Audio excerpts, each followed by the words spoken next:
శ్రావణ మాసం ముహూర్తాలు లేవు, భాద్రపదంలోనేమో శూన్యమాసము, ఆ తర్వాత వచ్చేటువంటిది ఆశ్వీజ మాసము. ఆశ్వీజ మాసం తర్వాత కార్తీక మాసము. ఈ ఆశ్వీజ కార్తీకాల్లో ముహూర్తాలు ఉంటాయి. ప్రత్యేకించి నవంబర్ నెలలో ఉండేటువంటి పెళ్లి ముహూర్తాలు అంటే నిజంగా కార్తీక మాసంలో ఉండేటువంటి పెళ్లి ముహూర్తాలు అత్యంత బలమైనటువంటి పెళ్లి ముహూర్తాలు. దాంట్లో ఏమాత్రం సందేహం లేదు.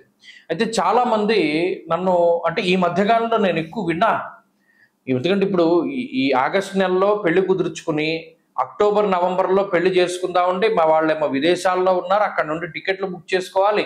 మాకు ఎవరో చెప్పారండి కార్తీక మాసంలో పెళ్లి చేయకూడదుట, కార్తీక మాసంలో పెళ్లి చేస్తే చాలా ఇబ్బందిట, లేదు పెళ్లికేం దోషం లేదన్నారండి, కానీ శుభ కార్యక్రమం ఆ రోజు చేయకూడదు, అంటే గర్భాధానం ఇంకా చెప్పాలంటే ఫస్ట్ నైట్ లాంటివి చేయకూడదుటండి, అలా చేస్తే చాలా అరిస్ట్ అంటది. కార్తీక మాసం అంటే శుభ కార్యక్రమాలు అంటే మన పుణ్యమాసం కదా, మనం గుడ్డు తినం లేకపోతేనేమో నాన్ వెజ్ తినం మానేస్తాం, అలాంటిది మరి ఈ ఫస్ట్ నైట్లు అవన్నీ ఎలా చేస్తారండి, గర్భాధానాదులు ఎలా చేస్తారండి, అందుకనే కార్తీక మాసంలో పెళ్లి చేయకూడదని చెప్పారండి అన్న మాటలు నాకు ఈ మధ్యకాలంలో చాలా వినపడ్డాయి.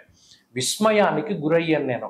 ఏమిటిది ఇంత వ్యతిరేకమైన ప్రచారం కనబడుతోంది, కార్తీక మాసంలో పెళ్లి చేయకూడదటండి, పెళ్లి చేసినా కూడా ఈ శుభకార్యం చేయకూడదటండి అని మొదలుపెట్టారు.